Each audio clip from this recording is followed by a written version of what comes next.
Hi hello welcome to Vani's kitchen. ఈరోజు వాణీస్ కిచెన్లో కోనం pulls చాలా బాగుంటుందండి. ఎందుకంటే కోనం ముక్కలే స్పెషల్గా ఉంటాయి అన్నమాట. ఎక్కడా కూడా బోన్ అనేది మనకి ఉండదు. సో పీసెస్ చూసారా ఎంత బాగున్నాయో. సో మీరు కూడా మీ ఇంట్లో ట్రై చేయండి. సో ప్రాసెస్ స్టార్ట్ చేసేద్దాము.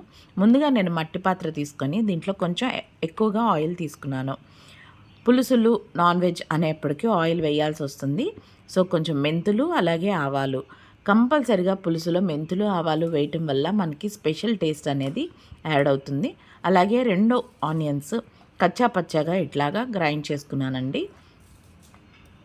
ఇవి పింక్ కలర్ వచ్చేంత వరకు అంటే ఆయిల్ సెపరేట్ అయ్యేంత వరకు కూడా లో ఫ్లేమ్లో ఫ్రై చేయండి.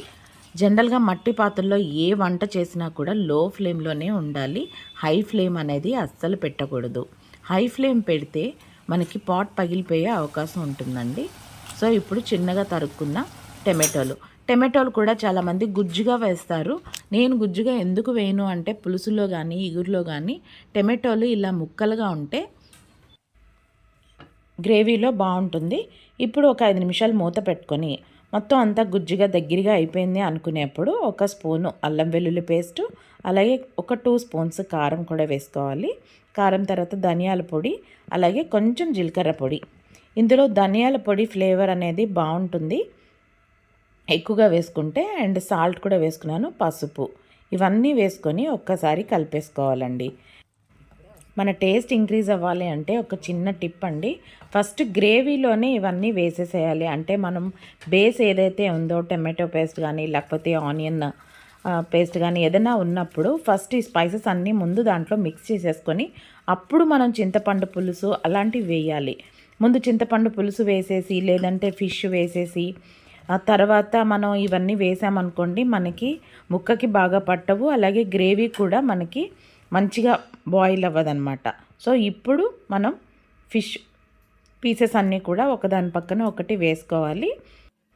యాక్చువల్గా ట్యాంక్ ఫిష్ కంటే సీ ఫిష్ అనేప్పటికీ పీస్ మనకి బాయిల్ అయ్యే కొద్దీ కొంచెం గట్టిగా అవుతుంది. అంటే అంత స్మాషీగా అయిపోదు.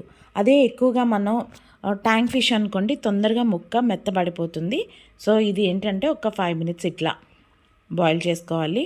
గుమ్మలో మంచిగా స్మెల్ వస్తుందండి. ఫైనల్గా కొత్తిమీర వేసుకున్నాను. కోనం అనేది ఒక స్పెషల్ ఫిష్ అనుకోవచ్చండి.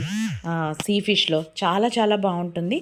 ఏ ఫిష్కి ఉన్న టేస్ట్ దానికి ఆ స్పెషాలిటీ ఉంటుంది. బట్ కోనం అయితే ది బెస్ట్ అండి. పీసెస్ కానీ ఎవరైనా గెస్ట్లో వచ్చినప్పుడు సర్వ్ చేయడానికి కానీ ఇలాంటివి మనం ప్రిఫర్ చేసుకోవచ్చు. మీరు కూడా మీ ఇంట్లో ట్రై చేసి ఎలా ఉంది అనేది నాకు కామెంట్ బాక్స్లో తెలియచేయండి. ఫస్ట్ థింగ్ ఒక ముద్ద తింటేనే కదా దీని టేస్ట్ అనేది ఎలా ఉంటుంది అనేది.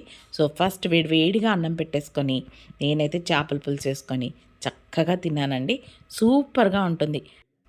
ఈ పులుసు అవుతున్నప్పుడంతా ఎప్పటికవుతుంది అని చెప్పి కంగారుగా వండానండి. సూపర్గా ఉంది. మీరు కూడా ట్రై చేయండి. నచ్చితే లైక్ చేసి షేర్ చేసి సబ్స్క్రైబ్ చేయడం మాత్రం మర్చిపోవద్దు.